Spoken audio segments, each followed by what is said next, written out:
जय गजानन जय शंकर. सच्चिदानंद श्री गजानन माऊली charitable फाउंडेशनच्या मार्फत ही कृपासागर वाहिनी तुमचे सहर्ष स्वागत करीत आहे. फक्त हो, आज आम्ही तुम्हाला शंकर महाराजांची एक चित्तथरारक कथा सांगणार आहोत.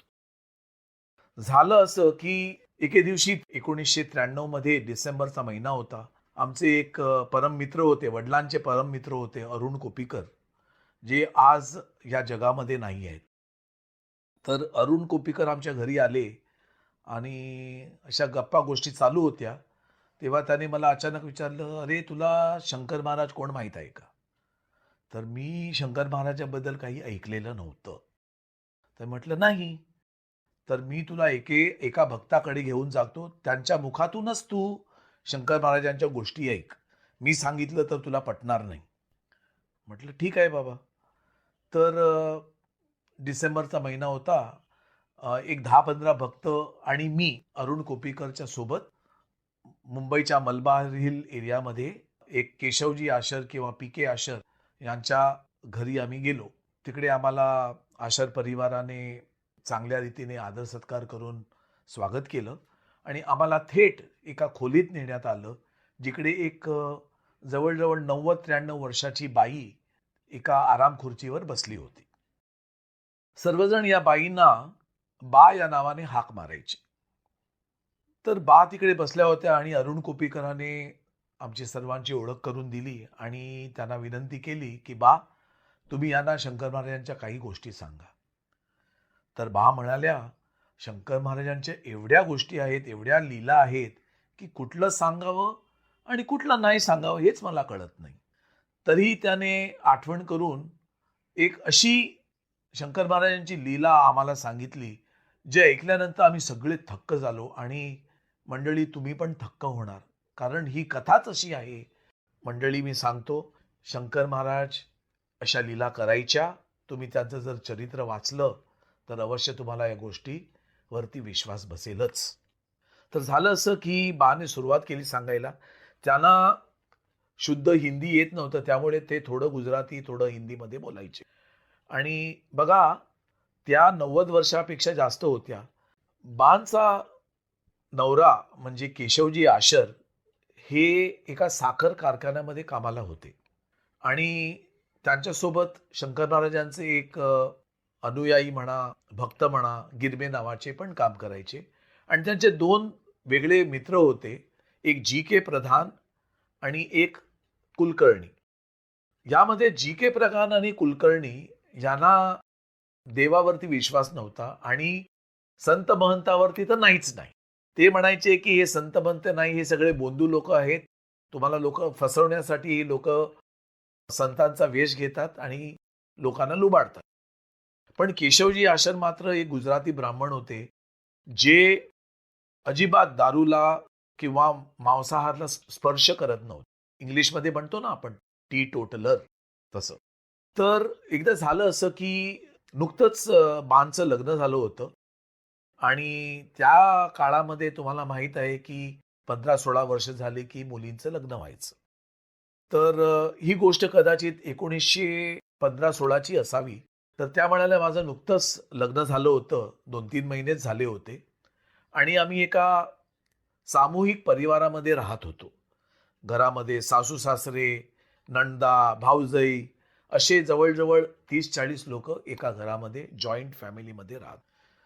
कन्झर्वेटिव्ह फॅमिली जसं आपण म्हणतो तसं, टिपिकल कन्झर्वेटिव्ह गुजराती ब्राह्मण फॅमिली. तर त्या काळी हल्लीसारखं मोबाईल फोन किंवा असं पत्रव्यवहार नाही व्हायचं. त्या काळामध्ये पत्रव्यवहार असा व्हायचा पोस्टकार्डच्या मार्फत किंवा टेलिग्रामच्या मार्फत, तार. तर एक दिवशी बाना तार आला. बा मुंबईमध्ये होत्या. आम्ही त्यांच्या घरी जे बाबुलनाथला त्यांच्या घरी बसलो होतो. बाना एक दिवशी तार आली नवऱ्याकडून पुण्यावरनं की मी उद्या येतोय आणि माझ्यासोबत गुरु असते, माझे सद्गुरू असतील. आता बाने कधी त्यांच्या गुरुंना बघितलं नव्हतं किंवा त्यांचे गुरु कोण हेही त्यांना अजिबात माहीत पण नव्हतं. पण गुरु येतात म्हटल्यानंतर त्यांनी स्वागताची तयारी केली आणि म्हटल्याप्रमाणे दुसऱ्या दिवशी 2च्या सुमारास स्वारी आली केशवजी आशर आले आणि त्यांच्यासोबत एक 2-4 मंडळी होती. 2 शिपाई होते अटॅची घेऊन उभे राहिलेले आणि एक विचित्र दिसणारा व्यक्ती पण त्यांच्यासोबत होता. बाने त्यांना स्वागत केलं आणि डोक्यावरती पदर वगैरे असायचा त्या काळामध्ये.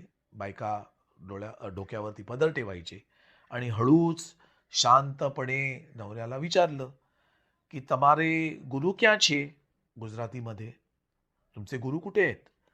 तर नवऱ्याने असं डोकं हलवलं आणि सांगितलं, बघा हे माझ्या बाजूला उभे आहेत. तर त्यांना बघून यांना आश्चर्यच वाटलं. म्हटलं हे गुरु? एक मिलिटरी युनिफॉर्म सारखं, पोलिसांचा युनिफॉर्म सारखी अर्धी चड्डी, खाकी शर्ट, खाकी पॅन्ट आणि एक शिटी, एका हातामध्ये चाबूक, दुसऱ्या हातामध्ये सिगरेट. आणि म्हटलं हे कसले साधू, आणि दाढी, मोठे मोठे डोळे, हे साधू, हे यांची गुरु? पण गप्प बसल्या. त्यांनी त्यांचं स्वागत केलं, सर्वांना आतमध्ये बोलवलं, बसले सगळे, थोडासा आराम केला. शंकर महाराजांनी चहा विचारला. तर लगेच बाला सांगितलं की त्यांना त्यांच्या हातातलाच चहा पाहिजे. तर बाने लगेच चहासाठी गरम पाणी ठेवलं आणि थोड्या वेळात चहा आणून दिला. तो चहा 1-2 सिप घेतल्यानंतर शंकर महाराज म्हणले, हे तर थंड आहे, मला गरम गरम पाहिजे. मग तो चहा परत आतमध्ये नेण्यात आला आणि गरम गरम असं चहा बाने महाराजांसाठी घेऊन आले. बा सांगतात, आश्चर्याची गोष्ट म्हणजे एका घटक्यामध्ये तो असा तापलेला गरम गरम चहा असा एका घटक्यामध्ये महाराजांनी पिऊन. बाकीचे मंडळी सगळे हळूहळू एक एक सिप घेत होते, पण शंकर महाराजांनी मात्र एका घटक्यात पिऊन टाकलं. ह्यांना तो पहिला आश्चर्य. मग थोड्या वेळाने शंकर महाराज उठले आणि बाकडे बघून म्हणे की बा, तू मला आंघोळ घाल. तर बाला एकदम नर्वस झाली. म्हटलं, मी 16-17 वर्षाची नवी नवेली दुल्हन याला आंघोळ घालणार? लोक काय म्हणतील, घरचे मंडळी काय म्हणतील, सासू सासरे काय म्हणतील, नंदा भाऊजाई काय म्हणतील? आणि त्या गुजरातीमध्ये आम्हाला म्हणाल्या, काले सवारे छापा मावसे मुंबई समाचार मा, म्हणजे स्कॅन्डल होईल की एका 16-17 वर्षाच्या नवी नवेली दुल्हनने एका मोठ्या व्यक्तीला, एका अनोळखी पुरुषाला आंघोळ घातली, असं तिने आपलं एक मत व्यक्त केलं. आणि त्या फार म्हणजे जसं म्हणतो ना आपण, नर्वस झाल्या. त्या काळामध्ये तो कॉपरचा बंब असायचा, तो बंब गरम पाण्यासाठी तयार केला आणि थोड्या वेळाने गरम पाणी तयार झालं. पण हिला सारखी भीती वाटत होती आणि सारखं हिच्या मुखामध्ये श्रीकृष्णाचं नाव होतं. कृष्णा मला वाचव, कृष्णा मला वाचव, हे काय माझ्यावरती तुम्ही दडपण आणले, असं ही मनातल्या मनात कृष्णाला आवाहन करत होती. पण शंकर महाराज म्हणाले, चल मी आधी जातो आणि तू पाठोपाठ ये, तुझं टॉवेल वगैरे सगळं घेऊन. आणि बाकीची मंडळी सगळं अजब थक्क झाले होते बघून, पण कोणी काही बोले ना. आणि केशवजी आशरचा हिला इशारा की जा तू. मग ही घाबरत घाबरत देवाचं नाव घेत मुखामध्ये आतमध्ये गेली. आणि आता मी सांगतो मंडळी, आता इकडे चमत्कार घडला.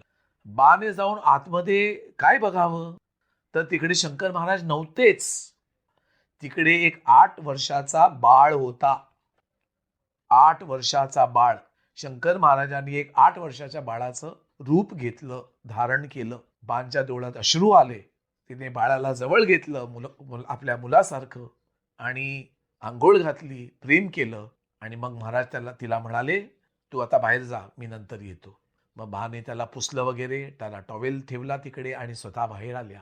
आणि थोड्या वेळाने परत शंकर महाराज आपले नेहमीच्या रूपात पोलीस युनिफॉर्म वगैरे घालून परत बाहेर. तर असे होते शंकर महाराज. ज्यांना विश्वास ठेवायचा आहे ते ठेवू शकता, ज्यांना विश्वास नाही ठेवायचे त्यांची मर्जी. असे होते आपले शंकर महाराज. मंडळी, अपेक्षा आहे की तुम्हाला ही कथा आवडली असेलच. तसं असल्यास कृपया या वाहिनीला, या एपिसोडला लाईक करा, शेअर करा आणि या वाहिनीला सबस्क्राईब करा. तसंच आपल्या मित्रमंडळींना अवश्य ही कथा, ही गोष्ट, हा एपिसोड बघण्यासाठी प्रवृत्त करा. जय गजानन, जय शंकर.